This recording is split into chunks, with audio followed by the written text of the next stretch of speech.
লক্ষ্মী পুজো মানেই বিভিন্ন ধরনের নাড়ু, মোয়া, মুড়কি। তো আজকে আমি সেই নাড়ু, মোয়া, মুড়কিগুলোই বানাবো। তো প্রথমে নারকেল ফাটিয়ে নারকেলগুলো কুড়িয়ে নিচ্ছি। এবার একটা কড়াই নিয়ে নিয়েছি, তার মধ্যে নারকেল কোড়াগুলো দিয়ে চিনি দিয়ে দেবো, তারপরে এলাচ গুঁড়ো দিয়ে খুব ভালো করে পাক দিয়ে নেব।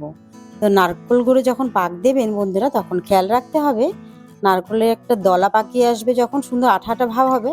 হাতে নিয়ে দেখাচ্ছি, দেখুন হাতে নিলে দলা পাকিয়ে যাচ্ছে, এই অবস্থাতে নামিয়ে দিতে হবে। বেশি পাক হলে কিন্তু নারকেল নাড়ু হবে না, ভেঙে যাবে। তো কড়াই নামিয়ে এবার নারকেল নাড়ুগুলোকে বানিয়ে নেব। তৈরি হয়ে গেল নারকেল নাড়ু। এবার বানিয়ে নিব চিড়ার মোয়া। তো ওই কড়াইয়ের মধ্যে দিয়ে দিচ্ছি গুড় আর 1 কাপের মতো জল। খুব ভালো করে পাক দিয়ে নিব। এক তার হচ্ছে এই অবস্থা দিয়ে দেবো ভেজে রাখা চিড়েগুলো। চিড়েগুলো দিয়ে খুব ভালো করে মেখে নেব। তারপরে কড়াই নামিয়ে দেখুন হাতে পাকিয়ে নিচ্ছি, হয়ে গেল চিড়ে মোয়া।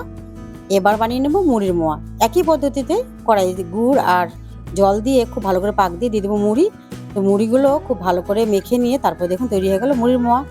এভাবে আমি প্রত্যেকটি নাড়ু, মোয়া, মুড়কি বানিয়ে নিয়েছি। এবার থালা সাজিয়ে দেখাচ্ছি। তো প্রথমে থালাতে নারকেল নাড়ু, কাউনের নাড়ু, তিলের নাড়ু, চিড়ের মোয়া আর মুড়ির মোয়া নিয়ে নিচ্ছি। তো বোধহয় থালাতে আমি মুড়কি দিচ্ছি না, কারণ থালাটা ছোট হয়ে গেছে, জায়গা নেই। তো বন্ধু এইভাবে একবার বাড়িতে বানিয়ে নেবেন খুব সহজে। ভিডিওটি ভালো লাগলে অবশ্যই লাইক করবেন, চ্যানেলটিকে সাবস্ক্রাইব করে দেবেন আর শেয়ার করে দেবেন।